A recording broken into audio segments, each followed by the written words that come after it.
You're gonna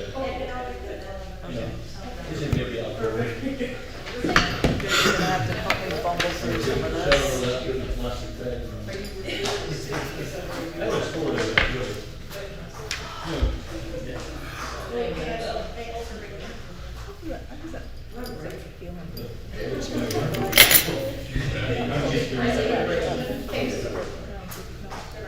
We're live? No, I meant to my neighbor. My neighbor who said, Welcome, everybody.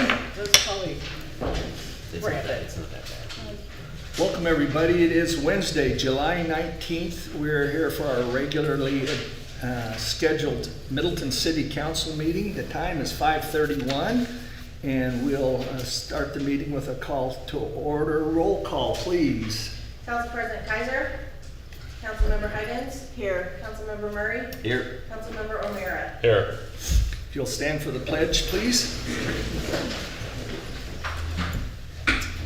I pledge allegiance to the flag of the United States of America and to the republic for which it stands, one nation, under God, indivisible, with liberty and justice for all. Thank you. Jim, would you offer us an opening prayer, please?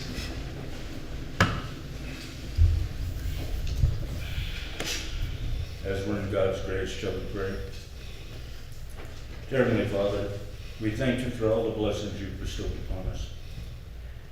In our state, our nation, our city, we thank you, Lord.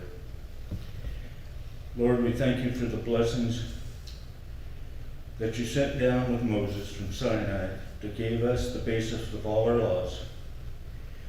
And we thank you, Lord, for sending your Son to relieve us of our sins. Dear Heavenly Father, we ask that you bless this council with wisdom and justice, that you watch out for our EMTs, police, and fire. And dear Heavenly Father, please watch out for our young people, upon who our liberties depend, for those in the military and their sacrifices. We ask these things in your holy name. Amen. Amen. Thank you, Jim. Really appreciate Mr. Taylor and his willingness to offer opening prayers. If any of you like to give a prayer sometime, don't hesitate. Get a hold of me or Jenica, and we'll plug you in. I'd like, especially if you know any kids that would like to participate in city council in that fashion, that would be great. Action item A is to approve the agenda as printed. Chairman Kaiser's away on some family activities, and so Vice Chair Huggins. okay, Mayor Rule. I move that we approve the agenda dated July 14th, 2023, 5 p.m. Second. Motion by Huggins, second by O'Meara. All in favor say aye. Aye. Opposed? That is unanimous. In the way of information items, 2 weeks ago at City Council, I brought a name before you. That's Jacob Shear.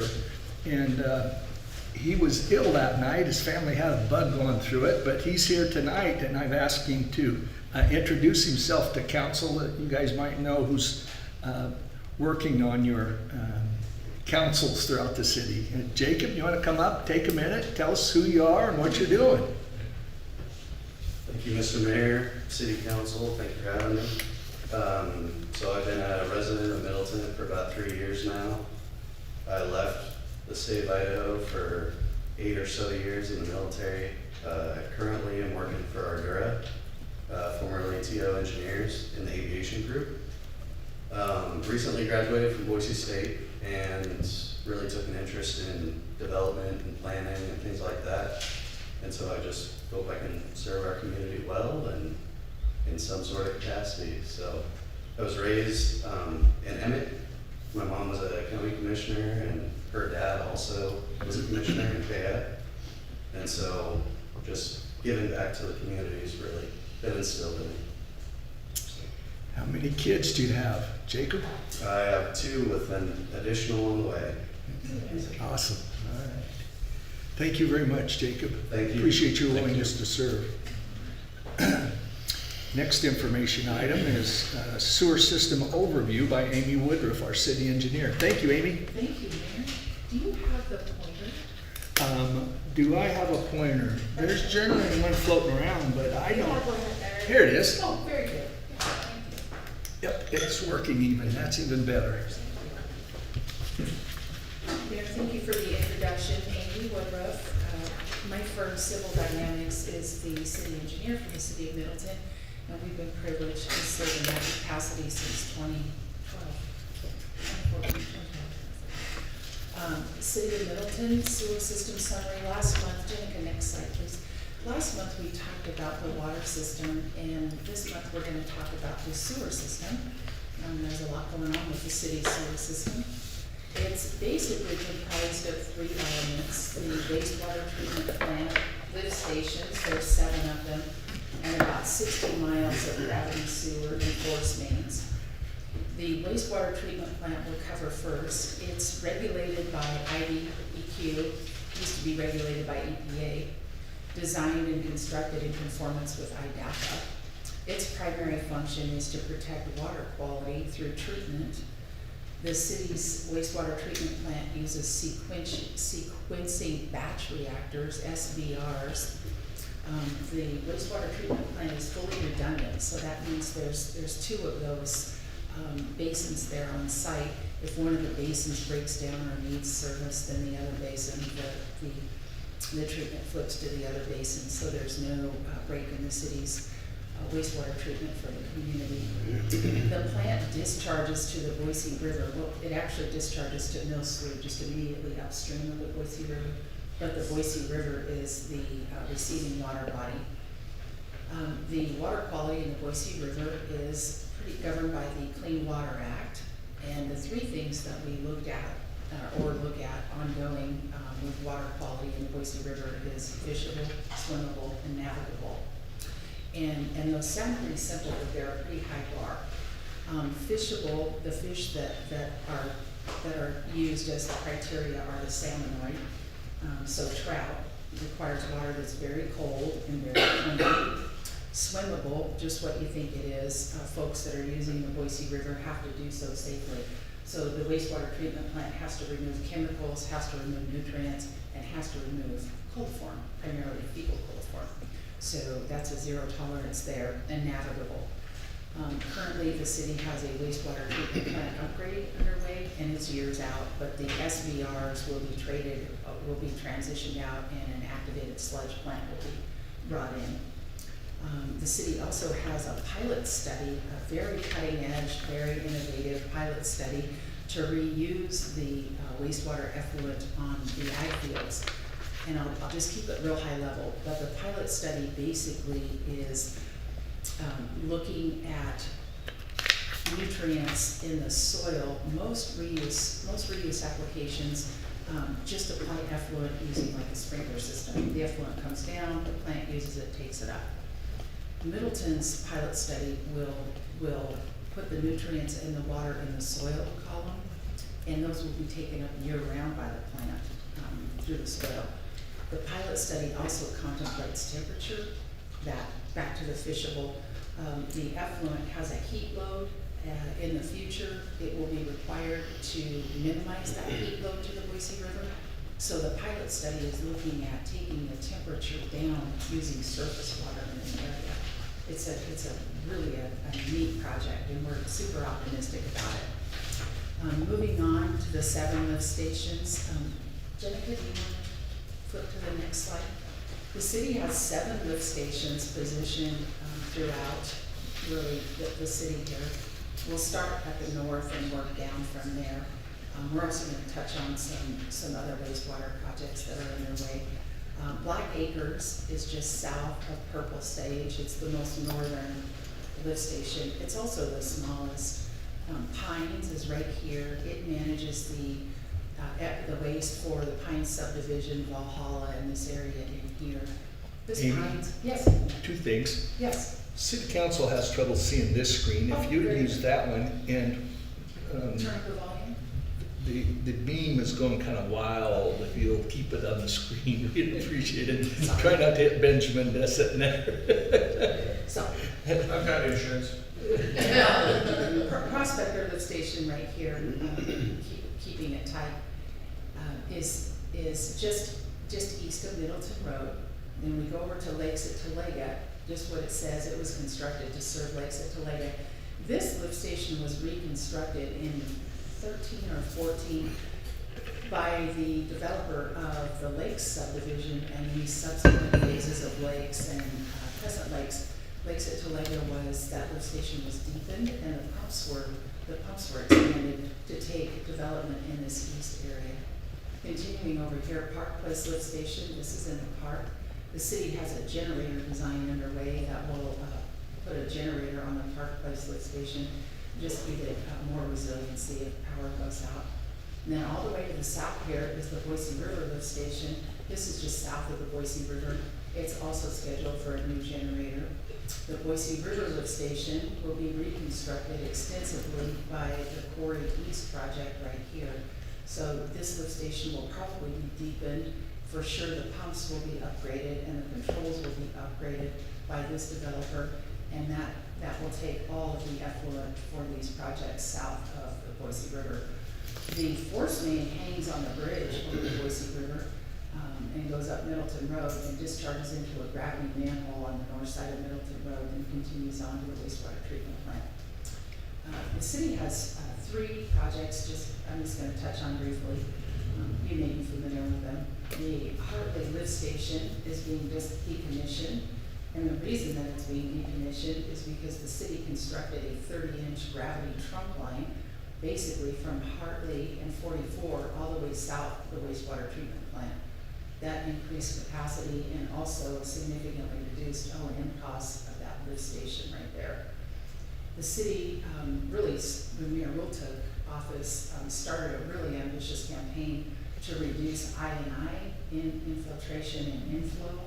That's water, groundwater that's introduced through joints in the sewer mains. It's introduced through manholes. It's introduced through the top of manholes, but it's water.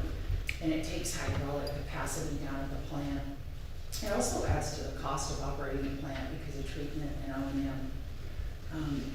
Under this program that Mayor Rule started, the city has taken out about 100,000 gallons per day of water that was going to the plant that wasn't sewage. And that's the equivalent, it's about 10% of the total amount of homes that are being treated. So about 400 homes worth of infiltration and inflow has been taken out of the system. So that's been a real big win for the city's wastewater treatment plant. And that's the summary of the lift stations. Jennifer, any questions there? Hold it to the end. I have a question on the upgrade. Would you touch on a little bit, why does Middleton need to upgrade their plant? Is this just maintenance or is it a DEQ requirement, EPA? Why are we doing that? Oh, that's an excellent question. The city of Middleton, we touched on the Clean Water Act, and the city of Middleton discharges their effluent into the Boise River. And a number of years ago, the Boise River had a TMDL established, total maximum daily load for nutrients, for peat. There's a number of those constituents. And so all of the wastewater treatment plants that are on the Boise River have gotten their permits revisited, so their effluent quality goes up to meet this TMDL. So Boise's system has upgraded their plant. They have their new permit, their IPDES permit. Meridian is working through their new IPDES permit. NAMP is working through theirs, and it's just making its way down the river. So the city's wastewater treatment plant, the new activated sludge plant, is 2 things. The SBR isn't really designed to handle a community much larger than Middleton. It's just not. It worked great for the time that it worked, but it just doesn't contemplate a larger city or more sewage. And the SBR cannot treat the effluent to the IPDES new permit that the city will be getting. Thank you. Yeah. So the sewer system and how we look at the sewer system as guidance for decision making. When we make decisions about sewer, it's really pretty simple. It's not easy, but it's really pretty simple. And it's driven by a handful of factors. The biggest factor is topography. How does the ground lay? Sewer runs with the grade primarily, or it's lifted. So we're always looking at which way does the grade lie and how can we get sewer to work with the ground. We don't like lift stations. They're just not our go-to. If we can get it to gravity, we want to do that. So we look at these sewer sheds and topography through here. We'll start here at the north. This area here is very intuitive. This just goes straight south, and that'll hit a manhole here in Purple Sage. This sewer shed over here basically follows the Willow Creek drainage through here. This is, and these are just examples. This purple sewer shed here is up on the bench. It'll run straight south. And then these two sheds here, south of the Boise River, we know that most things flow toward the Boise River, so they'll gravity this way straight north toward the Boise River. And those will end up in that Boise River lift station right there. The second thing that we look at when we're planning sewer and sewer extensions, sewer main extensions, is what's the existing infrastructure depth? How deep is the nearest receiving manhole? So when we look at a project, when we look at a set of plans, when we look at a development, we want the developer to run his sewer just as deep as he can without being ridiculous. We like sewer 15, 16, 18 feet deep. Over 25 feet deep that's a little too deep, and we don't like it any more shallow than 7 feet deep. So we like to keep these receiving manholes as deep as possible. So folks, if they have a low corner or you know, their topography doesn't work out just perfect, they can still get to the nearest gravity manhole. And then the third thing we look at is existing lift station capacity. If we're looking at a project, then we look at where does this thing sewer to, and is there capacity, and is it going to a lift station, and is there capacity in the lift station? And if the lift station needs to be upgraded, like Boise River lift station will be, then that's included in, for example, their development agreement. So that's kind of how we make decisions regarding sewer and what all of these things mean, like boots on ground. Excellent. Municipal versus individual, just kind of a quick overview here. There's currently 3,858 EDUs on the system. The bulk of those are homes, but they also include, for example, Ridley's and the schools, and those are all converted to EDUs. They're not houses, but we assign them a value of houses. Maybe a gas station is the equivalent of 2 houses. So that's the number of EDUs on the system. The total plant capacity is calculated just a little over 8,000 EDUs. And then we looked, you know, we talked last time about wells in the area, and we looked just in the planning area, just in the impact area, really broad, and just real high level. We estimate about 3,000 dwellings, each with an individual septic system in the impact area.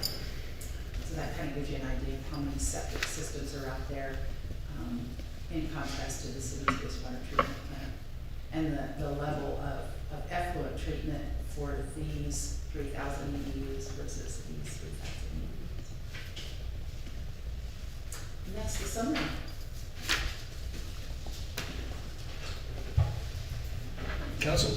Councilman Murray. What are the benefits to the city of the pilot study? The benefits to the city of the pilot study, Mm-hmm. A lot. If that really twofold. If the pilot study reveals to DEQ that the temperature can be lowered by using the existing groundwater to lower the temperature, then the city will not be constructing chillers or air conditioning units to remove the heat load out of the effluent. Huge long-term O&M savings. Okay. The pilot study, if it reveals that the nutrient uptake is what the map shows that it is, then the city will not be removing phosphorus at the end of the pipe like a lot of the communities do, using chemicals and mechanical means. It'll be used on the alfalfa and the corn. Okay. there's an acreage requirement for that study. What is the requirement and how much do we have in excess of? That is a little more detailed question. We could certainly set up a pilot study discussion just like this. The acreage requirement will be more than is currently under the pilot study, right? I think there's 5 acres under the pilot study, and the eventual footprint will be larger. And But do we have that land, or are we gonna have to purchase land in the future to meet that requirement? depends on the role that the city wants to take with the pilot study. How much phosphorus do they want to use? Do they want to use that to remove a portion of phosphorus, say the wintertime load of phosphorus, but discharge in the summertime? So it's really a management tool rather than a 0 to 100. Okay. Infiltration and, oh boy, what was the second I? Inflow. Inflow, there we go. My understanding is that it's a problem because it's an increased cost, right, to process it as wastewater and then discharge it. Is that why it's a large problem? It is, and it also, so there's 2 types of capacity at the wastewater treatment plant. There's hydraulic capacity, it'll only take so many gallons of water, and then there's a treatment capacity. So the hydraulic capacity is lowered, that's that 400 homes we're talking about from the INI, and then the ongoing O&M and the treatment cost of treating groundwater, or excuse me, groundwater. Okay, I don't suppose you happen to know the cost of the repairs done to prevent that versus the cost it would have been to treat it? You know, was there a savings to, I understand the importance of it, but was there a savings to the city, or did the cost of the repairs exceed what it would have cost to treat, or? The cost of the repairs were probably pennies compared to $100 bills on this end. Yep. Yeah. That's all I got. And communities just ferret this INI out for that reason. It's a real big bang for the buck. Yep. I always thought plumbing leaks were the other way around. On a pressurized system, they do, yeah, they do. I never thought about it until we started designing it. Yeah. But yeah, you think that the water's gonna leak out. Well, leaking into the pipe is an even bigger problem. So Councilman, you think of some of the old mains in town that are the reinforced concrete or the old asbestos. Yeah. And they don't have the same joints and gaskets that the newer PVC pipes do. And- Certainly not the wooden pipes that we dug up a few years ago. Thank you, Amy. You bet. Councilman Huggins. I think I just, and Amy, correct me if I'm wrong, because I was involved when the new plant went in, and so when you say it's designed for the city at that time, I think I just also want to make a comment that I believe it was around $7 million for that plant. That just, I wouldn't have known it unless I was sitting here. That just is nothing in the wastewater treatment world. That is just nothing. And it's only gonna get more expensive, so all we can do is, you know, as we try to prepare, is just try to be looking for the most cost-effective way to go forward. The long-term view. Yeah, and at that time, that was the best system for the money Middleton had. They didn't have 10 million. They had the 7. So. Councilman Huggins, what year was that? Can you go back? It started I think I started in 2012, and it had started before then.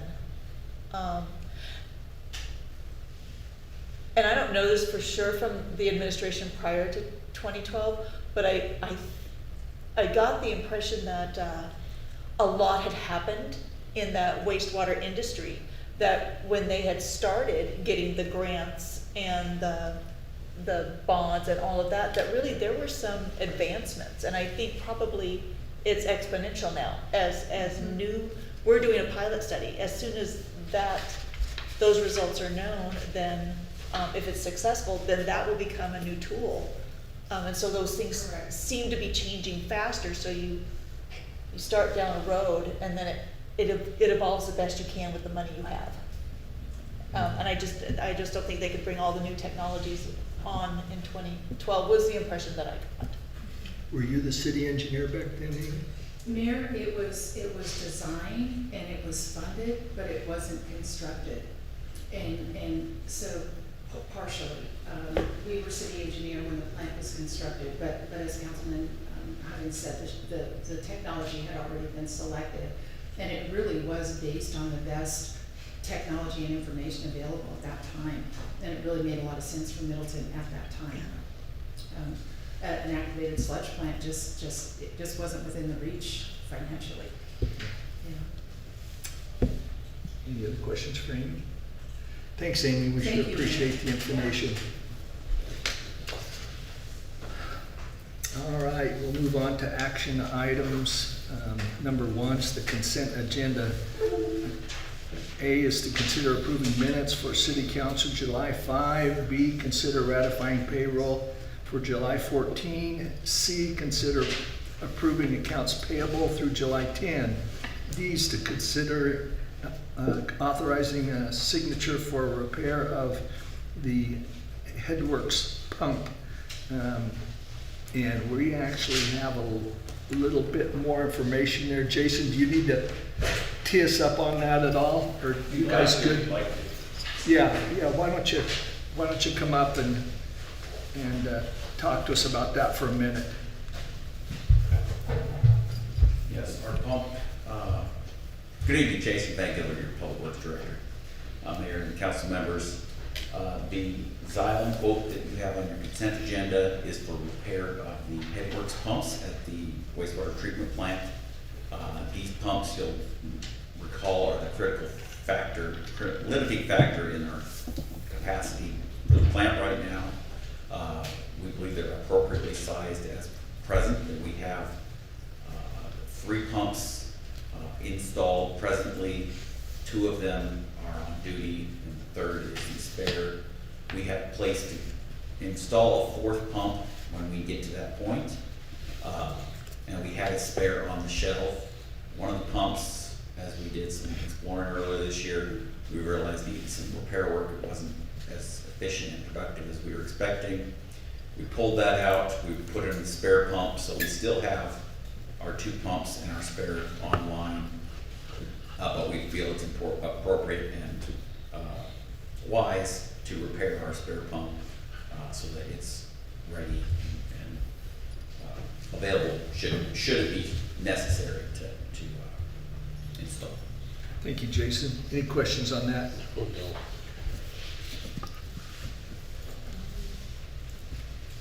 Mayor Rule? Councilman Huggins? I have an email from President Kaiser. He just wants me to note that he did go through the accounts payable. The things he noted were that he dug a little deeper into were integrity solutions. That was work that we had approved last January, February for the camera inspection. And that there are 3 large pass-throughs, the garbage, some impact fees, and some latecomer fees. Thank you. Any questions? No. Okay. I move that we approve consent agenda items A, B, C, and D. Second. Motion by Huggins, second by O'Meara. All in favor say aye. Aye. Opposed? That is unanimous. Thanks, council. Action item number 2 is to consider signature entering into an agreement with the Bloomquist family to accept a donation of a tree and placement of a plaque. And Jason Van Gilder has this one. Yes, thank you, Mayor, council members. Mr. Bloomquist is the individual who several years ago had created the Welcome to Middleton sign that's currently in Grove, Centennial Grove Park on Middleton Road as you come into Middleton. Mr. Bloomquist had passed away approximately a year ago, I believe, August 2nd of the prior year. Family has asked if they could install a plaque on the back of the monument to commemorate his work, doing that several years ago, and also asked to plant a tree in his honor. After discussions with Public Works, we've suggested that Centennial Grove would not be the best place to plant a tree, but directed them to a spot over by the trolley station where we had taken out an aging tree over there. So we've worked it out where we have a spot for them to plant a tree and potentially place a small plaque monument noting that the tree was donated to the city in his honor. So we worked with our legal counsel to update some previous agreements we've had in place that just describe these as donations, and that we're not perpetually obligated to maintain these in perpetuity, but as long as they're the city's able to, and it fits within our plans, we'll maintain the tree and the plaques. Any Okay. questions? Thank you, Jason. Well,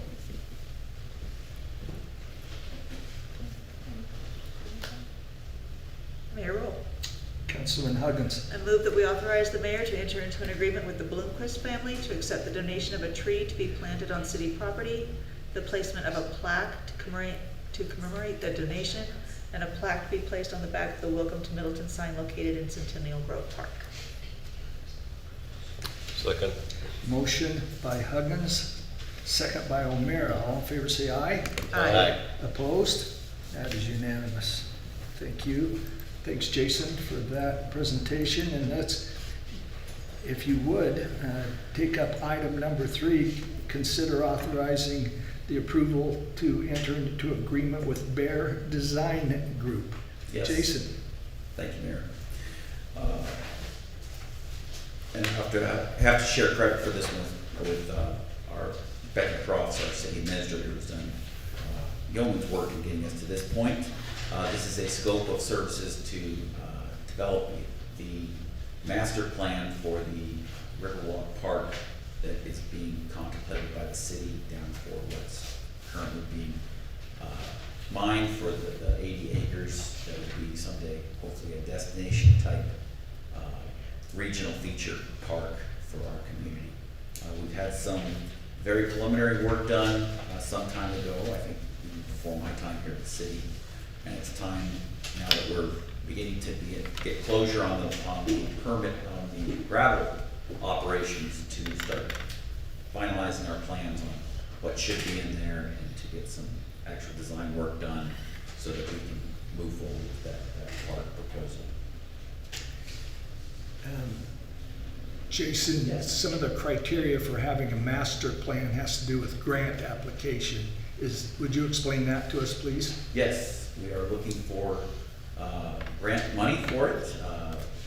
We've talked to Compass about some master, working at the trails into the trail program.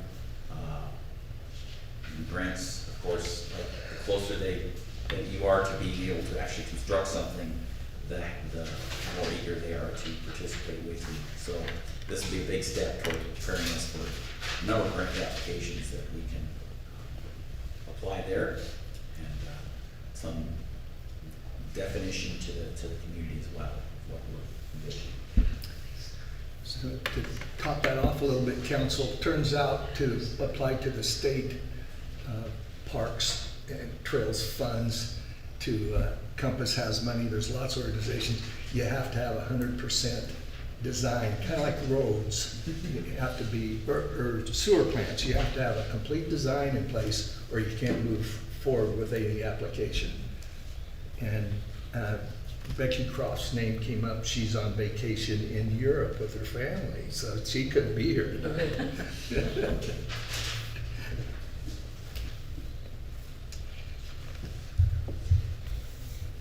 Mayor Roll. Councilman Huggins. I move that we authorize the mayor to approve the Bear Design Group, Inc. scope of work not to exceed the amount of $34,000 to master plan Riverwalk Park. Second. Motion by Huggins, second by O'Meara. All in favor say aye. Aye. Opposed? It's unanimous. Thank you. Item number 4 is to consider approval of a final plat for estates at West Highland.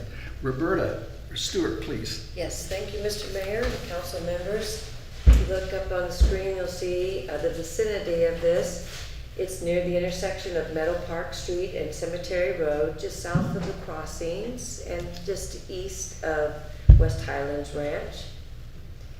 So the plat is zoned R3. It contains 37 single-family residences and 6 common lots on 16.4 acres. The plat meets all the dimensions and standards for the R3 zone and the subdivision ordinance. All work and construction has been completed. All fees and charges have been paid. City engineer Amy Woodruff has confirmed compliance with the code generally and has recommended approval of the project. I stand for questions.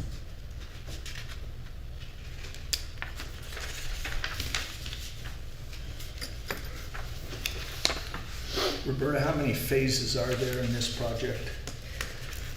Oh, this one predates me, Amy. 2, just 2. Yeah. 2 phases, this is the final. Got it. Thank you. Council.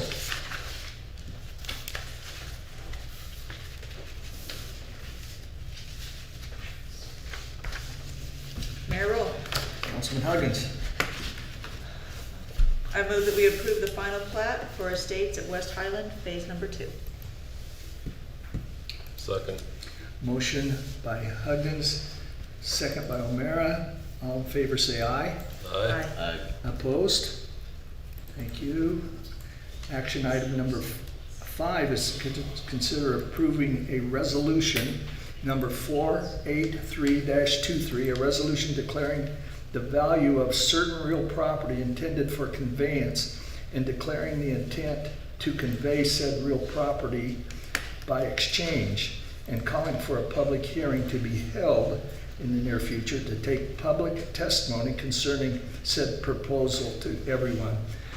What this is, council, is the straightening of Middleton Road required that we purchase a certain amount from the Hugginson family. They own kind of a triangle piece of property. You'll see it up here now. And the Hugginsons were willing to work with us, but they didn't want to check. They wanted to exchange property. Middleton owns this property here. Hugginsons own that property there. We're exchanging approximately, let me get that number, 1.7 acres from the Hugginsons for 1.56 acres owned by the city. This was favorable to our cash flow. That's property that borders the walking path, the old train tracks that went north and south. And that old train tracks property was donated to the city of Middleton back in, for tax credits, back in, I believe it was Frank McKeever's administration. So we've got very little cash wrapped up in that other than some surveying costs, some maintenance and approval. And this now gives us full needed construction right-of-way to construct Middleton North from the roundabout. There is a difference there, you'll see, of 0.15 acres, and we've got to write them a check for 0.15 acres, 1/10, a little over 1/10 of an acre. And that's, we've reached an agreement. It's signed by the Hugginsons, but we have to tee this up for a public hearing before we can move forward. And this resolution prepares us for that hearing. And Jenica, do you know when that hearing is, or Roberta, is that scheduled for next city council? No, I believe it's August 16th. There's publishing criteria that has to be in place before you can have that hearing. So that's what this resolution is about. Mayor Roll. Councilman Huggins. So I just want to be clear, this resolution is just the first step to get to the public hearing. There, yes, it is. Okay. Mayor Rule, Councilman O'Meara. I had some time to read through the document that was drafted for that agreement, and I had a concern on page 4 of that agreement. It may have been edited by now, I'm not sure. But page 4, section 0, they're talking about moving a fence, and they had a cost in there. Line 2 says that it was $12,500, yet line 3 says it's $18,500. Has that been corrected? That has been corrected to the amount of 18,000. Moving fences. So talking to legal counsel and sorting through it, it was my belief that our city crews could move that fence for considerably less. I would imagine, yes. What that opened up, turns out, is if that fence was off 6 inches after the fact, all of a sudden we're rebuilding fences. It opened up some nitpicking costs that could go on for some time. As much as I appreciate that the Hugginsons that are willing to work with us, we've been negotiating this for 2.5 years. So we felt it was best to let them be responsible for what kind of fences they want, what contractors are used, the quality of fence that went in. We felt it was in the city's best interest to pay them, give them the money and let them construct with their own contractors. One other thing that I read in that agreement, we're paying $7.95 a square foot for the difference in the 2 lands.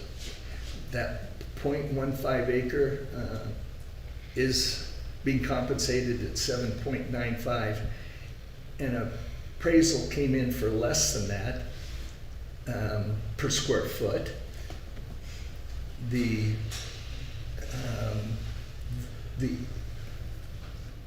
Hugginson side was that we gave, that there's a piece just up by the roundabout, very similar to theirs, that had to be compensated at $10 a square foot.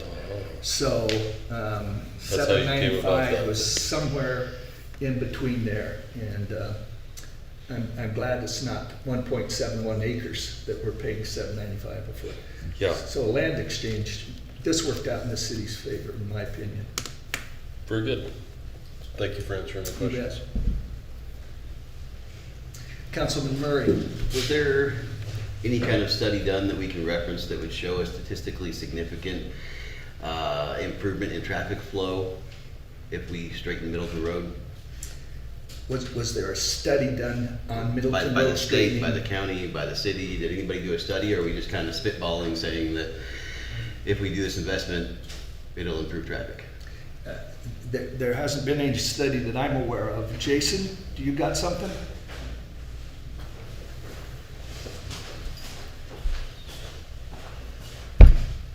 I believe our SH44 study that we did last year identified this as a potential improvement to the corridor flow, because it looked at moving the traffic light from Middleton Road to this intersection. So I understand that, and I understand, and I admit that it'll have a marginal effect and improve traffic flow, but is it worth the cost of everything that's gonna go into it? That's my concern. I've never been a fan of this straightening of Middleton Road project, but up till now, I've been a nice guy and just let it go and gone along with the flow, but I unless you can cite a study showing that it's worth the investment, then I can't be behind it. And I can't believe that we would undertake a project of this significance and cost without some kind of study to show that. So that's my piece. My only explanation of defense, Amy, did you have something? Mayor, council members, Councilman Murray, the city has done extensive analysis on this, so before we answer in the affirmative that there's no study, please let me look through my records and provide what we have. And basically, the increase in capacity is, it's an existing 2-lane with a center turn lane, and that's going to be kept online. And then there will be 5 lanes added, 4 lanes and then a turn lane.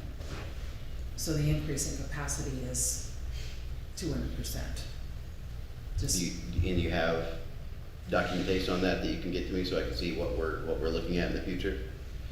In terms of proposed intersection, lanes, all that? Well, no intent to argue and no intent to sound trite, but it's 4 additional lanes, 2 in each direction. So it's basically 200% of the existing capacity. Okay. What this administration's approach to this is, Councilman Murray and Council, there's over 2,000 homes approved north of Middleton that are approved now. I don't know what might be approved in the future. So this is an attempt to relieve that pressure going toward Nampa and Caldwell. And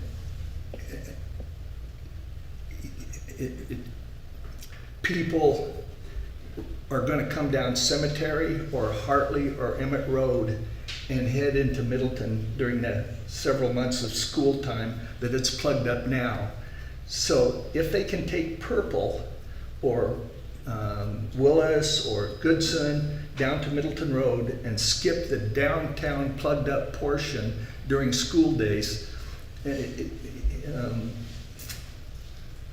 it's this administration's belief that that is a very positive move. For 50 years, as Councilman O'Meara pointed out, we've been sitting here as a city. I've been a part of 2 or 3 efforts to solve plugging downtown and straightening Middleton Road. So it's been on the radar for decades, and I don't know what studies were done 10, 20, 30 years ago, but they were trying to do it then and they couldn't. So that's my best answer. We'll see what Amy and Jason come up with for you.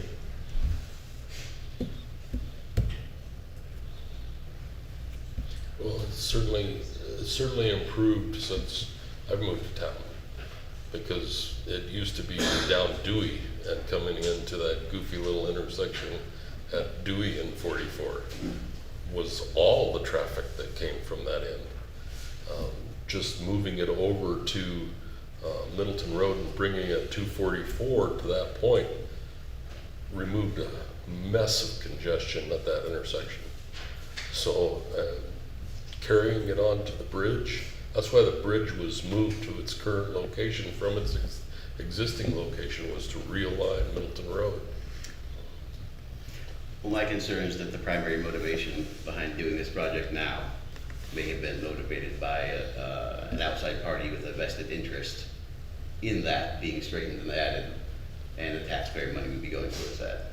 No, but it would have behooved the city to have acquired that land decades ago, because when I sold mine, it was a gift to the county and to the city, and it was $1,800 worth of land. We're talking about considerably more now. So if our forefathers had a little more foresight, we wouldn't be acquiring that land right now. But another thing, how do you see that far? Another thing to consider is on the county, what is that CIP or that plan to build another Boise River Bridge? I did see that. Roberta? They haven't found the location yet, but they're looking at that. Another crossing. No, right next to the existing Boise River Bridge. I'm Oh, not I'm talking sorry. about Emmett Road or Yeah. Hartley. I'm not sure exactly. Is it called the CIP, Jason? The CIM, CIM, yeah. CIM If you'd tell us about the plans for the 2 more lanes at the Boise River. Compass's Communities in Motion 2050 plan talks about a number of studies. Currently, the number one unfunded study is the Middleton Road corridor to enlarge from 2 lanes to 4 lanes. Is the project, so they know they want to expand the lanes. And that includes either a replacement 4-lane bridge or 2 more lanes of bridge. Correct. At the existing Boise River site. That bridge Yeah. is in that. And I was just pulling up the Middleton Road study that we had done in 2016. And that did show that as a straightened road. I don't know if what the findings of that report were, but it wasn't a corridor. Thank you, Jason.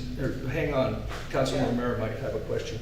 Not really a question, Jason, but having worked and built that bridge, I know that it was originally designed to remove the concrete parapets and the handrails and move them out to give you the 4 lanes that you're looking for. Oh, good to know, thank you. Thank you, Jason. Mayor Roll. Councilman Huggins. So, I'm not sure I heard your concern correctly, so go ahead and correct me. But this has been on the radar since I have been elected, so it's not something that has, all the work that happens up until this point isn't seen. So all the different administrations, like Mayor Rose said, 10, 20, 30 years ago, that did a little study. We've done one, it must be the 2016 that I'm thinking of, that tried to show what you would need for right-of-way, because that's how some of this starts, is it's like, okay, we have to do the study now, so that if a developer comes along, we know what we're gonna tell them they have to give us for this road. None of that is seen out in the community. Now they're seeing it. The roundabout goes in, now they're seeing it. It didn't happen overnight by a long shot.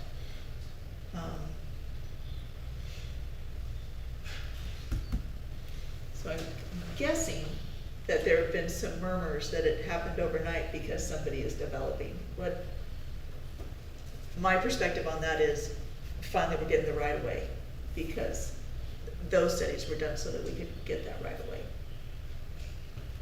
as part of their, what they have to contribute. And this is way not a final decision, but this tees up the public hearing to bring forth information, public concern, and at that hearing we'll have some data here that might comfort your concerns as well, Councilman. And it brings it to kind of a larger conversation that happens, which is the community wants us to get, they don't want to see taxpayer dollars used for these things. They want to see developers pay for it. No one's going to develop that little triangle. There are just some instances where the city has to do a piece of it. It's a guess, but that's what I'm thinking. Is on that piece, there's no one on that side of the road that's probably going to try to develop that. And sometimes we just get the bulk of it. Can't always get all of it. Which is similar to the Hartley light. Got a lot of it out of people who wanted to develop here, but I don't think we got all of it.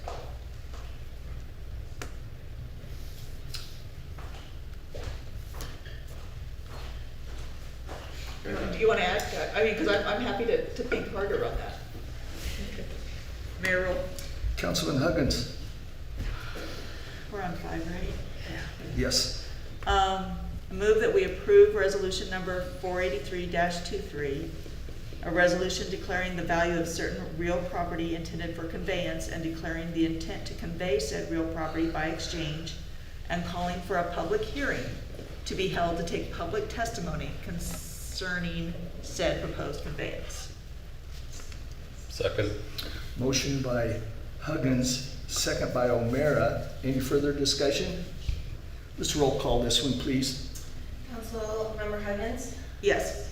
Councilmember Murray, No. Councilmember O'Meara. Yes. Okay, that's approved 2-1. Item number 6 is a public hearing that's going to start at 6:25, and it's an application by the City of Middleton for a rezone and comprehensive plan map amendment. And we'll let Roberta take it from here. Thank you for your rule, council members. There we go. So city rezone and comprehensive plan map amendment. There's 2 applications before council tonight. The vicinity of the project is, it's 2 parcels. They're sandwiched between Boise Street to the north and Sawtooth Lake subdivision to the south. You can see it there in highlighted in yellow. So this is a city application for rezone of 2 parcels. They're both owned by the city.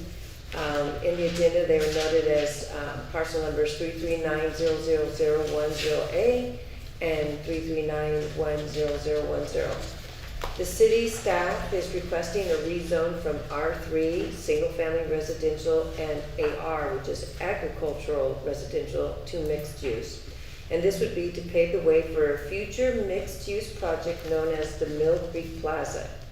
City is also requesting a change to the comprehensive plan's future land use map, the FLUM, to change the designation on the FLUM from public that was noted on these parcels, changing it to mixed use also. So the potential city plaza is intended to be a gathering place that will be in the heart of the city's planned Riverwalk district. The new plaza may have restaurants, retail, office, and possibly some residential components, and it will create a vibrant place for residents of Middleton to visit, live, work, shop, and play. The plaza will provide plaza areas for relaxing and event areas for a winter sport or play area, a summer play area. There'll be concerts, markets, and other outdoor events. So it'll be much like Bowen Crossing or the village at Meridian. You can see restaurants. There'll be a nearby hotel, but it will be across the street in another subdivision. And there'll be lots of gathering places and activities, fire pits, that kind of thing.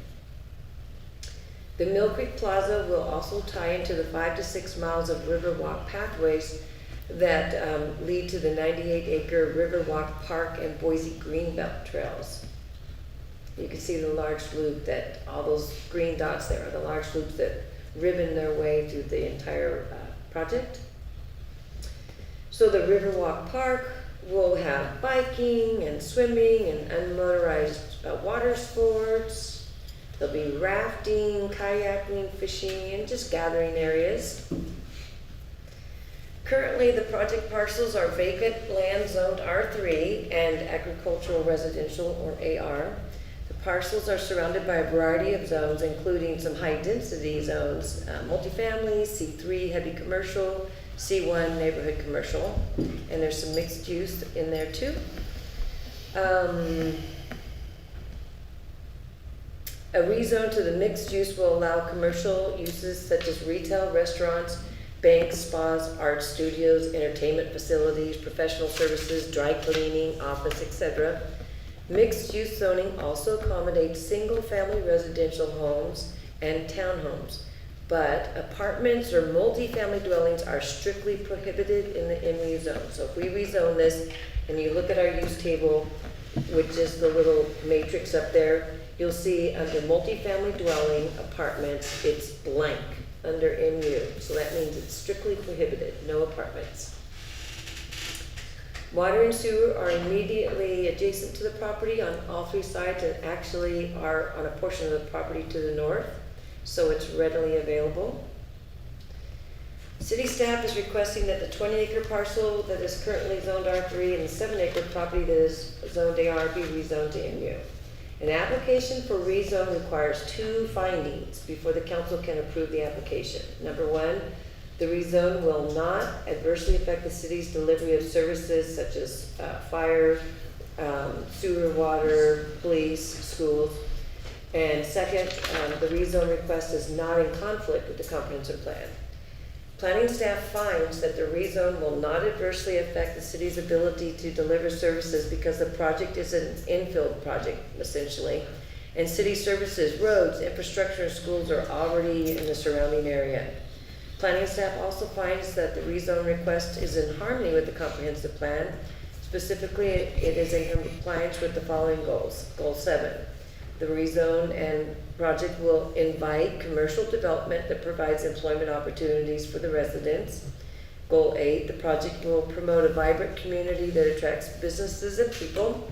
It will also improve the tourism economy in the city and will establish facilities that help utilize the river frontage and outdoor recreation areas.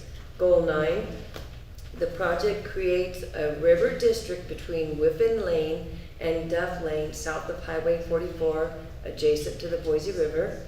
Goal 10, the project designs open spaces as part of large-scale developments and locates buildings near open public spaces to promote activity. And finally, goal 22, the project establishes interesting gathering places that encourage walkability and promotes good health and positive social interaction. So although the rezone and future plaza are in harmony with the goals and the strategies of the comp plan, it does not fit squarely with the future land use map that shows the project parcels to be public, and that's gray. You can see up there where the stars are. City staff requests that the FLUM be amended to show the project parcels as mixed use, which is green. And mixed use is defined in the comp plan as a combination of commercial and residential uses. In order to amend the comp plan maps, the governing boards or the city council needs to find that the proposed amendment is in harmony with the current comprehensive plan. City staff finds that the amendment to the FLUM changing the project parcels from public to mixed use is in harmony with the stated goals in the comprehensive plan as already shown on the previous slide. So comments received from the community were attached to the staff report as Exhibit A. It was attached to the agenda so the public could review. Applicable codes are up there on the screen. Notice was given appropriately. It's on the screen. The P&Z Commission heard this public hearing on June 12, 2023. The Commission recommended approval of the applications. There were no conditions of approval. The recommendation hasn't been signed yet because we didn't have P&Z last month. So, per state law in the Middleton City Code, any decision on a land use application must be based upon findings of facts and conclusions of law. As to findings of facts, planning staff has set forth those findings above in parentheses. They were also set forth in the staff report in parentheses in a little more detail. As to conclusions of law, planning staff finds that City Council has the authority to hear these applications and to approve or deny the applications. Additionally, planning staff notes that all public notice requirements were met. Planning staff further set forth the portions of the Idaho State Code and Middleton City Code to be considered in making a decision on these applications. If the council is inclined to if the council approves the applications, then planning staff and the P&Z Commission do not recommend any conditions of approval. If the council denies the application, then council should state what the applicant can do, if anything, to obtain approval. I stand for questions. Thank you, Roberta. Council, this is one of the steps moving forward to make it to get it staged properly to put out the RFQ. And that's what this action is. We'll have, first of all, any questions for Roberta and staff before we have public? Councilman Murray. Can I get the laser pointer? Yep. Here's one unless Mayor has one closer. And can we go back to a more detailed map? So I'll start here and you tell me when to stop. It's probably the first or second page you were on. It was pretty Okay. early on, your little slideshow there. I'm gonna do my best not to turn you into me. I'll keep this laser up. Do you have any, the one that doesn't have this giant yellow box on it? There was an earlier one, wasn't there? I'm sorry, I don't. At the beginning of your slideshow, wasn't there an Oh. image that didn't have the giant yellow box that showed it more clearly? Let me see. If not, we'll make do, but I thought there was I guess that'll do. Can you zoom in on I the, use this over and over, yep. Well, let me get back up to the top here. Okay. Oh. Now it's not gonna work. Okay, all right, so this is city-owned? Is that what I'm understanding? Yes. So that 7 acres is owned by the city? right, Who owns in here? city. So we own this as well, and we own this as well. So we have 7 acres to spare over here. Does anyone recall when I proposed making a pickup area for the middle school here to pull all that traffic off of Main Street? And the primary argument against was that the pilot study needed that land. If we have excess land here that we can rezone for some kind of development, why don't we swap this land for that land and put that parking area in there and solve one of this town's biggest problems in one fell swoop? That's my concern here, is that we have excess land that was not mentioned when we discussed this area. So let's put our effluent there and put our kids' pickup there. That is all.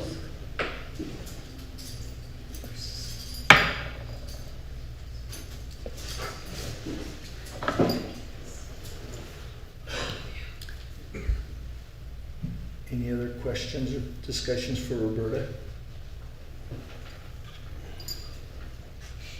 I think, so currently, what could go, I think, to be honest, it's an election year. Everything, you get 2 new councils, a new mayor. Come in and they decide to have new staff. With this change,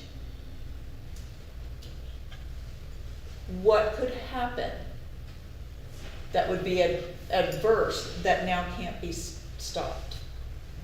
So it sounds like right now, if they decided to sell that property or do something with it, we've got a whole new group of people who, for whatever, don't want the park.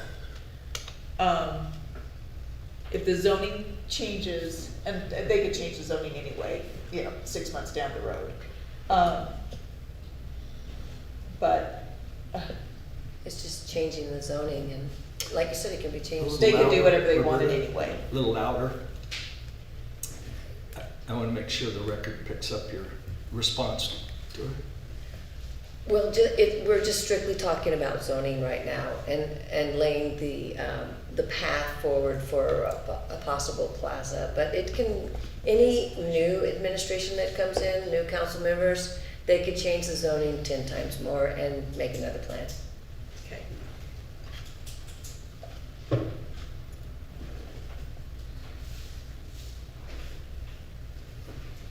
Thank you, Roberta.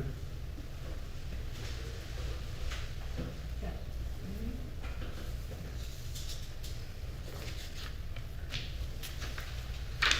Okay, Mayor Rule. Councilman Huggins. We're on 6.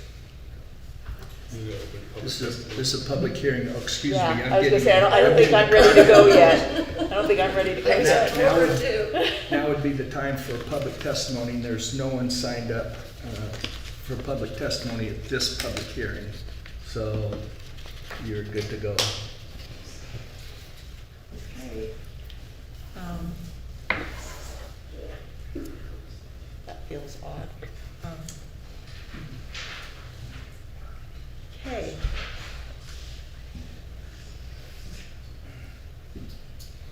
Do I just start with the first one? Yeah. Okay.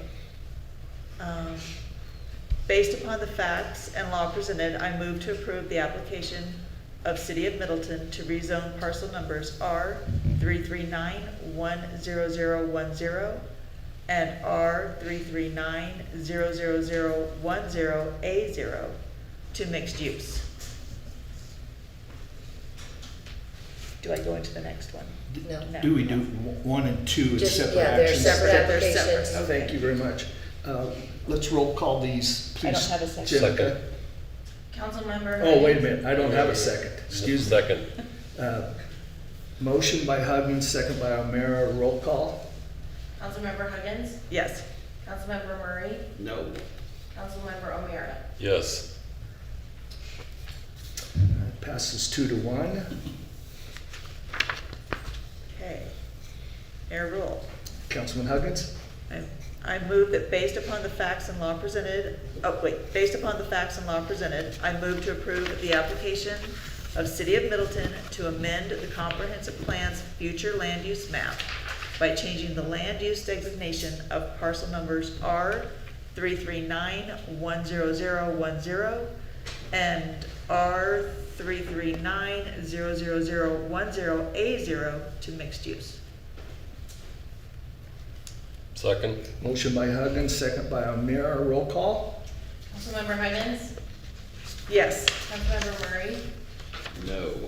Councilmember O'Meara. Yes. Passes 2-1. Ordinance 678 would be up now.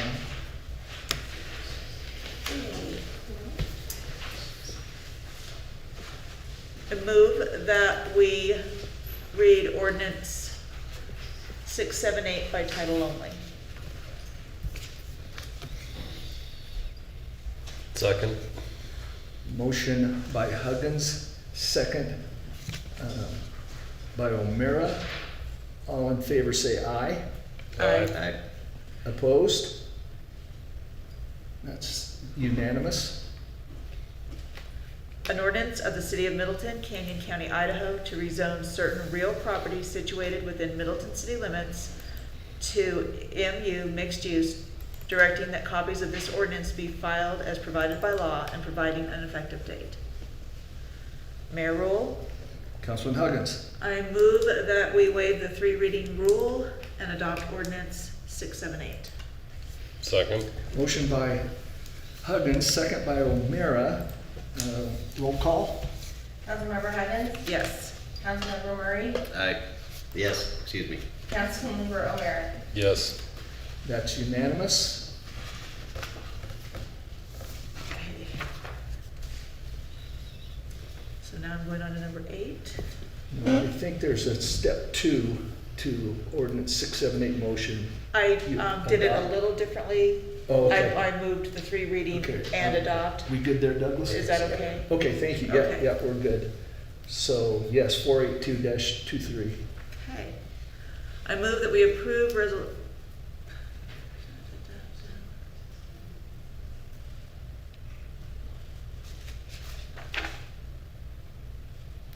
Okay. I move that we approve resolution 482-23, replacing the future land use map of the city's comprehensive plan with a new future land use map showing the use for the parcels proposed for the Mill Creek Plaza as mixed use. Second. Motion by Huggins, second by O'Meara. Roll call. Councilmember Higgins. Yes. Councilmember Murray. Yes. Councilmember O'Meara. Yes. And that is unanimous. All right, did we get through that properly? We did. Roberta and Douglas? Yes. All right, good job, council, thank you. All right, that completes this public hearing, and it is 6:44. We'll take up item number 7, and that is to consider approving ordinance 678. Oh, wait a minute. So you're. We've taken care of 7 and 8 with those proceedings, Yes, I correct? did.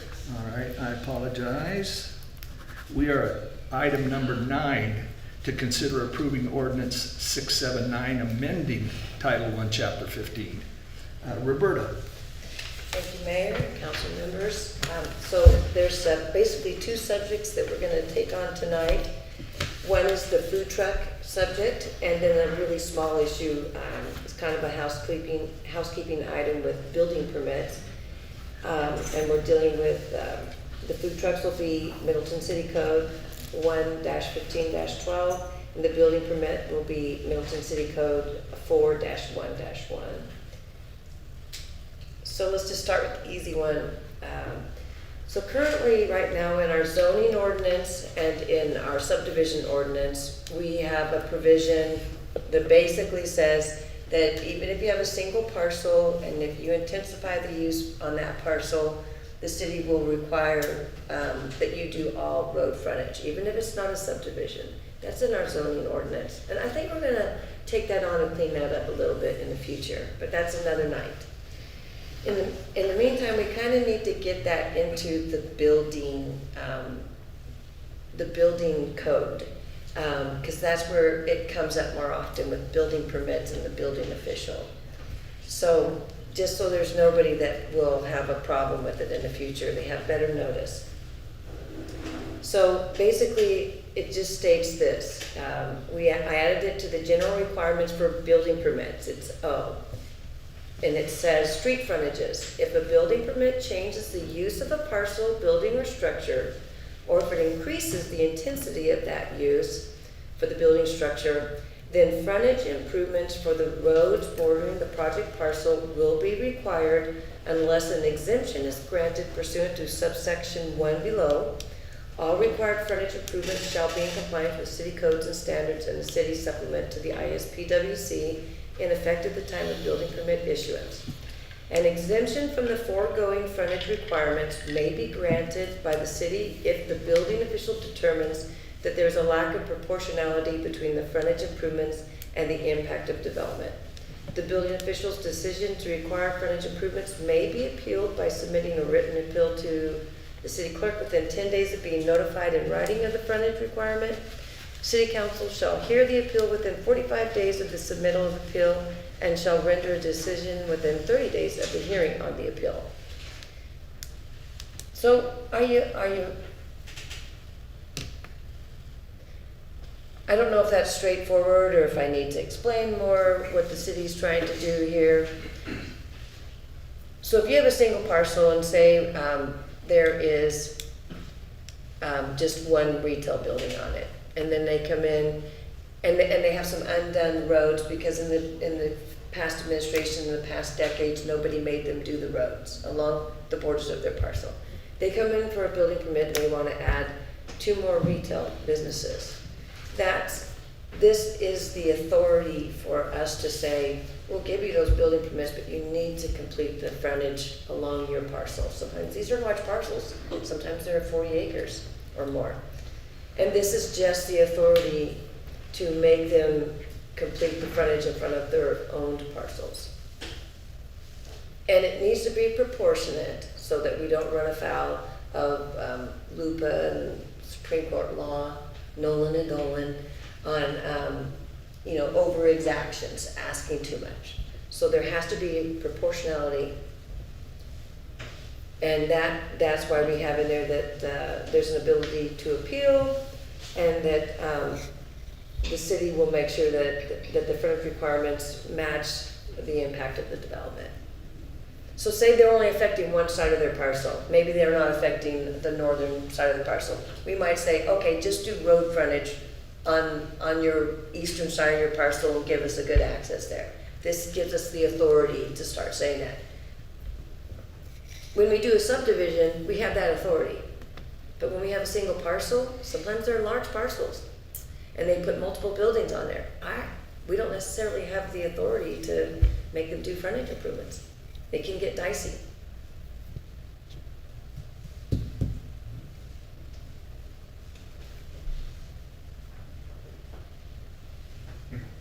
Thank you, Roberta. Council, questions for Roberta on this one?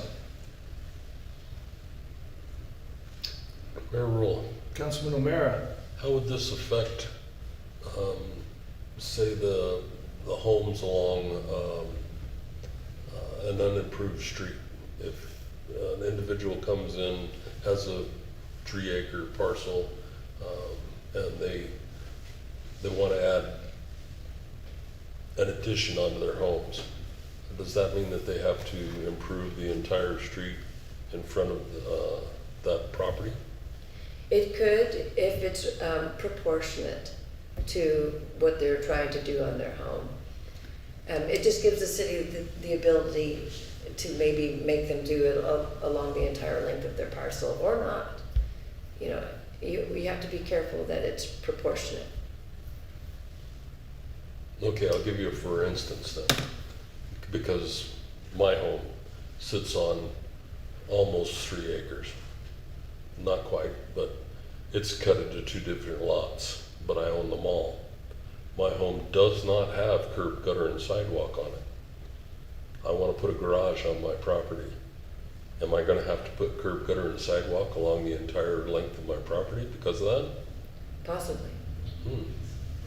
You're just full of good news, aren't you? Explain proportionate to us then a little bit. And Councilman, and I'm not arguing, I'm trying to clarify. In his case, a garage for hundreds of feet of improvement as opposed to maybe 7 homes or 8 homes on a 3-acre parcel. Seems like the proportion might be out of scale in a case like It that. could be. It's a US Supreme Court legal analysis, honestly. So this is Douglas's purview. Yeah, so the general rule for cities when they're dealing with development is that there has to be a rough proportionality between whatever they're requiring in terms of mitigation and the impact of the development. So if you have a parcel that's going to develop as a retail business that's going to have high traffic flow,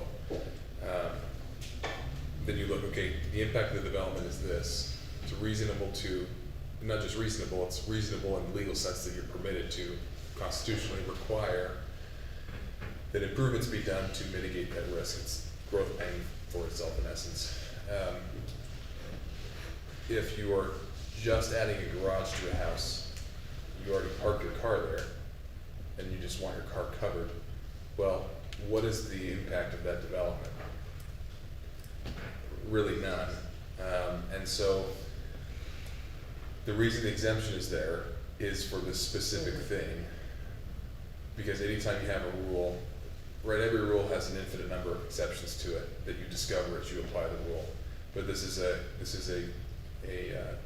convenient catch-all exception that points at the constitutional limitation on what a city can oblige some private property owner to do in terms of building stuff. And so if you came in to get a permit to add a back wall to your already covered garage and just enclose it on 3 sides instead of 2, and the building official said, well, you have to do 400 yards of curb gutter sidewalk, you would then come in front of this body on an appeal, and this body will have the advice of an attorney, whether it's us or somebody else in the future, whenever it may be, who will pull up the Nolan Dolan companion cases and Penn Central and whatever else names I can't remember that have been decided since then, and advise you that requiring $100,000 of frontage improvements in this instance is not proportional to the impact of the development, so it's probably not a good idea.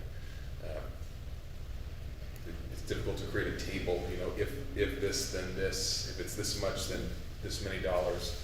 But the consequence of the exemption is that it comes back to this body. If you have a citizen who's upset, they can come here to this room, this meeting, and put their case to you, and you can get advice from staff and legal counsel on whether or not what's being done is appropriate.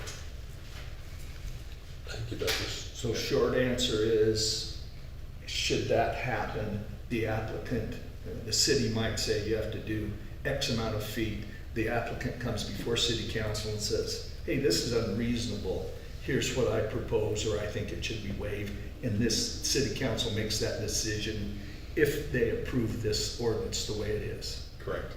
And also, Mayor, the way that Mr. Waterman was describing that, it probably wouldn't be that you would have to put in hundreds of feet of curb and gutter if you're just putting a garage in.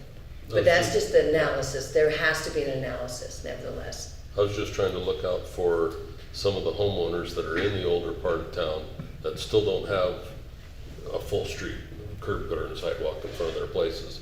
So I understand your answer now, and I appreciate your diligence in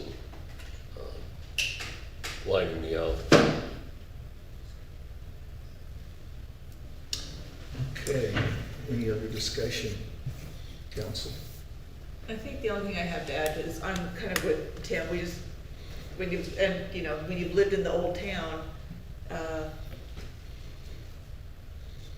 you're just trying to wrap your head around what it could really mean. But probably really, the instances that you would run up against it are small, but you just wanna make sure you thought through, what it could mean for that part of town.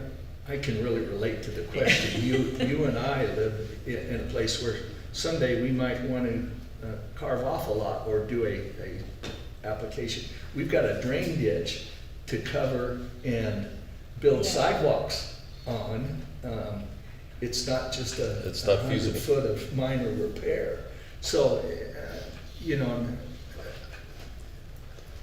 as mayor, or a voting member of this body, I would, if there wasn't an appeal process, I would vote no on this. But if there's an appeal process, I'm probably more on neutral ground. And it's going to be used primarily with respect to commercial parcels. It's the ability to get that done, because they come in and they start putting in buildings and they don't do a subdivision. And we need to get frontage put in. And that's the flip side of this, is we also know those parcels where something commercial could go in and they would not be required to do what most people would think they would have to. So I can see where the balance is. But I will tell you also an example, one of the little lots downtown on First Street, it was a vacant lot and a guy brought in a duplex and we said, you need to put the sidewalk in front of, these little sliver lots, but we do need to start kind of getting those sidewalks put in, willy-nilly when we can. Within reason, within proportionality. Those With the new- applicants would have the same right to come and appeal to the body also. So we're not targeting anybody. They still have an appeal process. Yes. So this was just one section of the ordinance, and I thought it was gonna be the easier. Cause I know food trucks, but do you want me to keep moving on, or you wanna talk about this more? See if there's more discussion. Okay, is your presentation complete for 9 then? No, Okay, let's move on then. we're just gonna go straight into food trucks. Okay, so we had 2 or 3 discussion workshop type things on food trucks, and then in the last one, Mayor asked us to just propose some language, and so that's what we're doing here tonight. We actually currently have a general code for temporary merchants, vendors, and solicitors, like door-to-door solicitors. And it's Middleton City Code 115-12. So the food truck is a subsection of that temporary vendor permit section. But once I started getting in there and looking at that thing, because I don't deal too much with that stuff normally on a day-to-day basis, I realized that we needed to do some housekeeping here. So I added here, you look in red, that's the new stuff. I had to add requirements to actually obtain a permit and pay the fee. That was not in the code. And then secondly, I added exceptions. So temporary vendor permits are not required for a salesperson who comes into town to sell to a business, or the kid who comes to your door to sell you raffle tickets, or political fundraising, garage sales, newspaper subscriptions, and then also special events. That's a whole nother section in the code, so that's an exception here too. So that was cleanup, so to make that code just a little bit better. And then I added a provision regarding which types of folks cannot obtain a temporary vendor permit. And that's minors, people under 18, felons, sex offenders, things like that. And then we had a section there existing for I don't know how long on bond requirements. And I was asked by city administration to make that applicable to only door-to-door solicitors. And you'll see that in red. And I just, as an FYI, when you see this black here, this is already existing. I wanted you to know that this temporary vendor code already states that no vendor has any exclusive right to any location in the city. There's no vending in streets or public right-of-ways or congested areas. You cannot vend anything, whether it's a food truck or otherwise, near a fire hydrant, bus stop, loading zone. So that's already in there. Also already in there is that said any vendors selling food must provide a trash can and clean up the trash on site. So we don't have to worry about that, it's there. And then I added, for housekeeping purposes again, the ability to revoke a temporary license. And so we can revoke a temporary merchant if there's fraud involved, they've committed a crime of moral turpitude, or they have bad business conduct, and we hear about it, now we can revoke their license. Then I added an appeal process. So if somebody is denied a temporary permit, vendor permit, they can appeal to the city clerk. Now, section G is the whole new section on food trucks and carts and food trailers. So G1 requires vendors to produce 5 items when applying for a permit, and we discussed these all in our previous workshops. Number 1, landowner permission to prepare and vend food from that landowner's parcel. Southwest District Health's license to vend from a food truck, cart, or trailer. Proof of inspection and approval from the Middleton Fire District. Sanitary sewer plan, including a plan for gray water disposal, and our Public Works Department will review that. And proof of workers' compensation insurance and auto insurance and general liability insurance up to $1 million. So those are the documents we want to see at permit. And then section 2 here, these are additional requirements. Number 1, only 1 food truck, cart, or trailer per tax parcel, except city may allow up to 3 vendors at any city park. Hours for vending are 6 a.m. to 10 p.m., except in city parks where the hours are dawn to dusk, and that's the hours of our parks in general. No overnight parking is allowed, and all vending accoutrements must be removed at the end of the day. No connections to city utilities. No tables, chairs, benches, or furniture can be placed on site for sit-down dining. So that's not going to exclude the guy with the smoker or the grill, because he's using those as cooking implements. But for dining on site, that would be prohibited. No food truck, carts, trailers on vacant lots unless the lot is paved with asphalt or concrete, and that's a safety thing because hot tailpipes and other things can cause fires. The maximum level of noise allowed for a generator that powers a food truck, cart, or trailer is 70 decibels. I think most generators are like 60 decibels, and that's voice. That's the level of voice from my research. Food trucks, carts, and trailers shall have a clean appearance at all times. Food truck, carts, and trailers cannot occupy parking stalls on a lot to the degree that the existing business on site will have less than the number of parking stalls required by code. And then finally, I added enforcement authority. Any law enforcement officer or city licensing officer shall be authorized to enforce this chapter. So there's a lot to think about there. We can break it down. The first part that I went over was just, we needed to say that you have to get the permit and you have to pay for it. We needed to say who's exempt. If you can think of anybody else that should be exempt, we already got the Girl Scout cookies and all those guys. I don't think you'd have any problems with saying sex offenders should not get this license, should not be going door to door, that kind of thing. The bond is $1,000 bond. It's only door-to-door salesmen.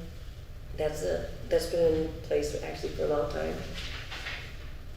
So, revoking a license, do we have any problems with that? If they do something bad, fraud, bad business conduct. So then we get to the section of the 5 things that we talked about we wanted to see from them. And they're up there on the board.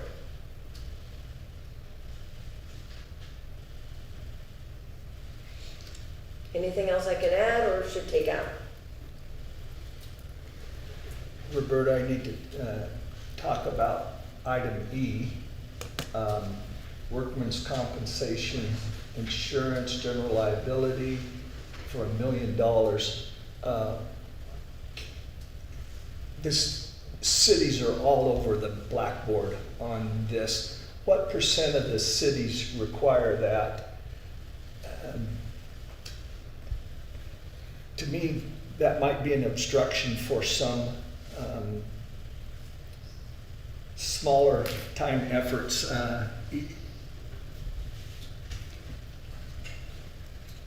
I've currently got 2 little boys on probation, setting up lemonade stands to try and pay back monies where they broke windows in a bathroom. Technically, you could throw their lemonade stand under this and require workman's comp and $1 million liability insurance. I'm a little tender on E, and so my original question, how many cities are requiring that? And who decides who we enforce that on? Who am I gonna send out to check and see if that vendor truck or the Girl Scout cookie stand or the lemonade stand has workers that aren't covered with workman's comp and liability insurance? I just don't want to get too extreme here in a small town like Middleton. On the other hand, we need to protect our rights to vend and that as well, so. Well, they would what have say to, so no one would be going out and checking for these things. These would be produced, on a cord form,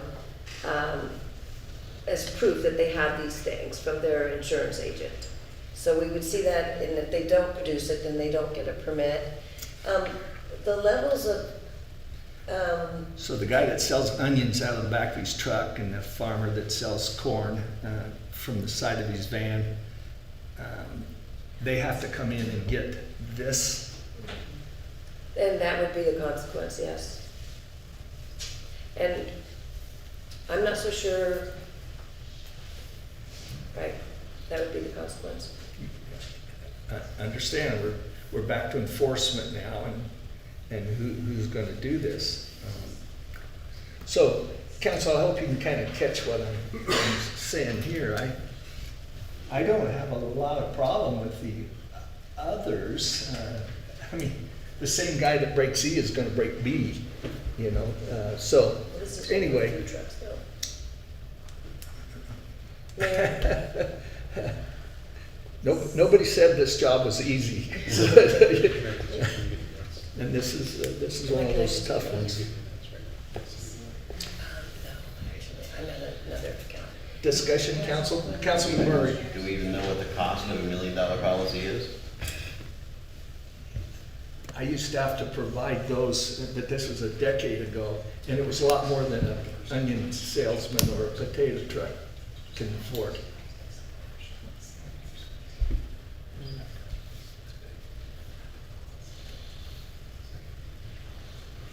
The answer is, I don't know today.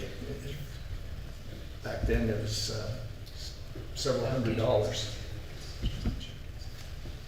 Ours is wrapped up with everything else. Maybe we ought to table it again and have Roberta come back with more information for the 7th time. I think that's a good point, so. She didn't keep hear me. thinking. I was hoping she would hear me. There's a sidebar going on with our council, and they're coming up with something, a solution, I'll bet. Well, Mr. Waterman brought up a good point that we would want to have the liability insurance, workers' comp, and auto when they're on our property in the parks, for sure. And so we could require it only when they're on our property. That's another option. I think that the $1 million amounts are actually kind of standard, even for a small operation. That's not crazy. No, it's not crazy. I agree with you, Roberta. And it's kind of standard. But I'm not sure it's a good fit for everything that Middleton would like to see happen in their city. That's all I'm saying. And also, Mr. Mayor, this pertains only to the food truck guys. It doesn't pertain to the other types of vendors that can be on the Okay, streets. now we're getting closer. What defines that? Where does, Well, is that defined in this? Yes, section G, when you go to the top, section G pertains only to food trucks. Requirements for mobile food truck service and vending cart trailers. Well, right up there, yeah. Requirements, so that's what it's just for these guys. Is a pickup full of corn a food truck? They're not preparing food, Okay, understand. just like the ice cream man. We had a big fight about that. He's not preparing food, he's handing out wrapped ice cream. My daughters will still remember you. Why does she hate children? These little slices are hard to follow.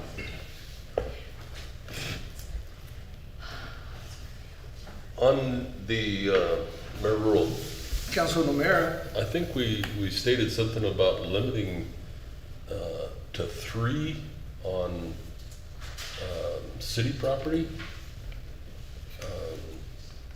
I'm pretty sure that our Place Park event over the 4th of July could easily exceed 3 vendors. So do we want to maybe alter that? No, that's apples to oranges because the big events are under a totally different permit in a totally different section of this, Okay. called a special event permit. And in Okay. fact, that's one of the exceptions. That's what I write, the temporary permit is not required for a special event. Okay. Yeah, that lives elsewhere.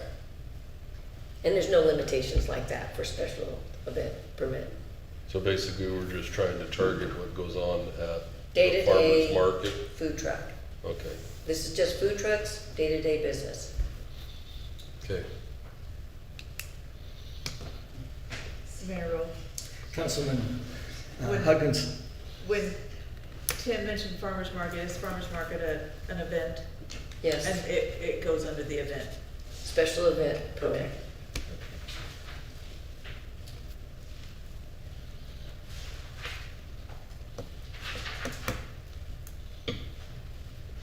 Yeah, I mean, so,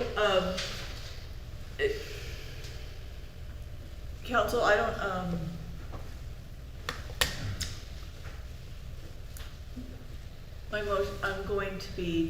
I'm not gonna be asking to waive the 3 reading rule. I'd like Rob Kaiser to weigh in on this.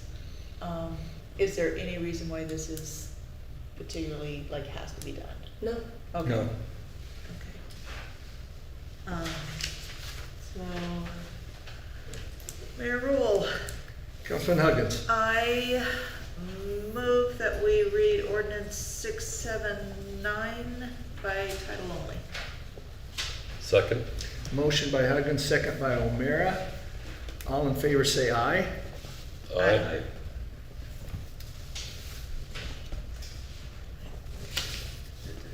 Oh, yeah, I got that right. Okay. An ordinance enacted by the Middleton City Council amending Title I, Chapter 15, Section 1-15-12 of the Middleton City Code pertaining to the general requirements for vendors, solicitors, and temporary merchants, permits, and amending Title IV, Chapter 1, Section 4-1-1 of the Middleton City Code regarding building permit requirements, providing for an effective date, providing for severability, and repealing all ordinances, resolutions, orders, and parts thereof in conflict herewith.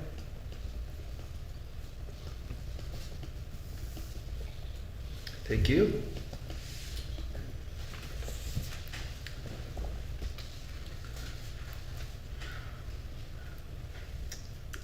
And we're not waiving the 3-week reading rule, so this will have I'm to not come. going to. Okay. If someone else wants to pick it up, that's fine. I think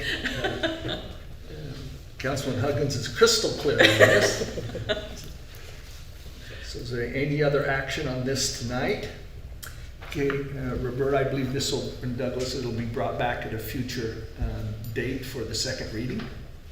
That's correct. The next meeting will come back for a second reading. You could waive the rule then, or read it a second time and bring it back for a third reading. Okay, that completes our action on item number 9 tonight, unless one of the other councilmen want to check in right now. I don't hear that check in, so let's move to item number 10. And that's to consider approving a summary of ordinance 679. I think that would So- wait, wouldn't it? You'd have to wait till We're it gonna, passed. Yeah. we won't be taking action on 10 tonight, Correct. but yet another night. So that completes our agenda, other than public comments. Would you grab the public comment? Does anybody need a break? Can we go ahead? Yeah. Okay. Please, Jenica, if you'll grab the public comment.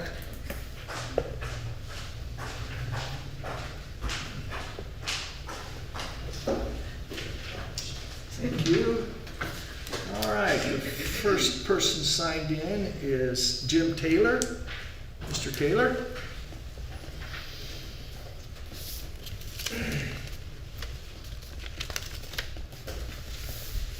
Jim Taylor, 1052 Triumph Drive, Middleton, Idaho. Well, it's pretty obvious as there get to be more and more of us, we have to have more and more rules. And it's stymied to somebody, and it is to me about some of why we're doing something, but then I guess that's why you have a council that gets paid to make those big decisions. I have a couple of things that I think are kind of procedural. In the past administration, when items come up, as Ms. Crawford alluded to last week, public comments were allowed to be put in. And I'm not fond of the previous administration. But one thing I did agree with, but they allowed the public to speak on things instead. Well, it's after 9 you do public comments. Well, we already made decisions. So I'd like to see that reinstated if possible, and maybe not on everything, but on some things. The other thing is, we have 3 of our council members that work for the government. Now, I worked for the government too. For a long time, I got the pension to show it. But when we have anything comes up with Parks and Recreation, even if you don't think it's gonna butt Parks and Recreation, because that's where he should excuse himself. Since he's on the fire department, he should excuse himself.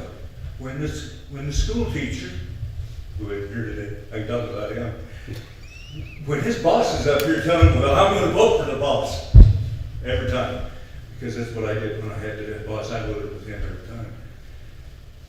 I think the exclusions need to be carried out more delicately than they have been in the past, and more stringently.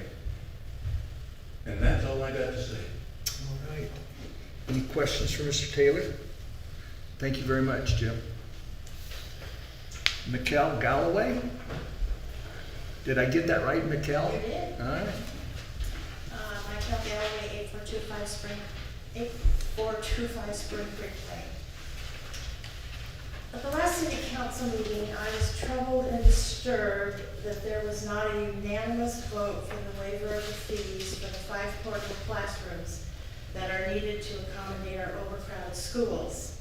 It was suggested that the city pay a portion of the fee, as many students don't live in the city limits and do not pay Middleton taxes.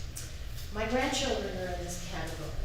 Through no fault of their own, someone drew a Middleton city boundary, someone drew a Middleton school district boundary. The kids that are living outside of Middleton city limits have no say in where they live or go to school. I can tell you that my daughter does pay Middleton taxes. Half of her tax bill goes to Middleton. She pays Middleton Fire District, Greater Middleton Rec District, and the 3 school taxes. Besides paying these taxes, they shop at Ridley's. They go to the dentist in Middleton. They go to the vet in Middleton. They eat in Middleton restaurants. They get their hair cut in Middleton. They buy gas in Middleton. They go to the gym in Middleton. They have their pizza delivered from Middleton. They buy their tires in Middleton. They buy all their chicken supplies from Tractor Supply. And my grandson's favorite store is the Family Dollar store. My daughter volunteers 1 day a week in her son's classroom. They attend and cheer at your city parades, and they wear their Middleton shirts with pride. They consider themselves Middletonites, even though they don't live within the city limits. These kids outside the city limits should not be discounted because someone drew some lines on a map. All kids that go to our Middleton schools are our kids, regardless of where they live. And it is up to all of us to see that they have a safe learning environment. Thank you. Thank you, Mikkel. Any questions for Mikkel? Okay, does everybody else wish to sign in at this moment? All right, that completes public comments. Council comments tonight? Councilman Murray? I wanted to clarify on that zoning issue. I don't have an issue with rezoning the Riverwalk as it was explained to me. My issue is with that 7 acres that if we had known about, about a year ago when I proposed that, we could have swapped, right? 7 acres, whatever here, for that 7 acres, use that for the pilot study, and all this traffic that piles up for a mile and a half either direction, either way, will be piled up on South Cemetery, which is there empty most of the time. So maybe if we could have a little more transparency and discussion on things when they get brought up, and be more of a team effort. I'm not here on anybody's agenda. I'm here to try to solve problems. And one of our biggest problems is that right there. So let's have a more comprehensive discussion in the future on things. I don't disagree with you. The only difference would be that this came up as part of the RFQ after the parking lot item came up on the agenda earlier, would be my only explanation there, or probably very well could have been. Any other council comments tonight? Councilman Huggins? So, I usually like to give you guys time to prepare when I'm gonna bring a subject forward, so I'm gonna ask when everyone's here and all of staff. Because I've thought over the last 2 weeks, probably every day, on the waiving of fees for the school district. And it was when I was reading the minutes that I was like, ugh, the minutes reflect to waive the fees. That verbiage makes it sound like we made the fees 0. We didn't make the fees 0. The fees are still $17,000. We're only charging people who live inside the city limits. That's $17,000. That money is still gonna go out. It's gonna go out in wages and benefits and city personnel time. So if I could make the fee go away and be 0 and have our employees donate their time, that would be making the fee 0. The fee is still $17,000, but we're only gonna charge the people who live inside the Middleton city limits. They're the only ones that have to pay that fee, which is why I asked for the percentage, because I'm really happy to say, or at least I was looking at 2 different ways. One is, I'm not a fan of trading tax dollars, is to look at the percentage of kids that live in the city limits, because the county kids, yeah, they're part of Middleton, but they now got that service for free. Their parents didn't have to pay for it. Middleton city residents still have to pay that $17,000, which is why I thought maybe the school district could pay the percentage of kids who live in the county. They would only pay 40% of the fee, and the city would waive the percentage that's inside city limits. Because our residents are gonna pick up that $17,000. If Parks and Rec does a big building, I'm gonna have the same view, which is, why are we only charging the people who live in Middleton for that fee? Fee didn't go away, fee didn't go to 0. So I'm looking at, I'm thinking percentage, boy, I had another idea. So,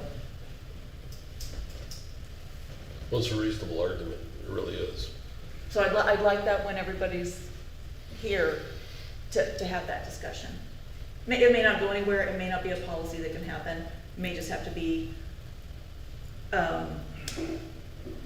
project by project. When they wanna have a parade, they wanna use one of the facilities, it's a couple $100, I don't mind those fees. Councilman Huggins, so at a future city council, you'd like to have a discussion on what topic? I'd like to have it under the information as a council discussion, and I'm happy to have the public weigh in on that. Okay. I think going forward, if we could Jim, come, okay, you got that? or Middleton residents still just pick up that fee. I mean, if that's what if that's the vibe, I can get behind that. I think it's great to have that discussion. Mayor, I did not sign in. Can I sign in? Public comments over, I'm sorry. Well, let's- Any other council comment? Okay. I just have one. In months ago, Councilman Murray asked for a comp plan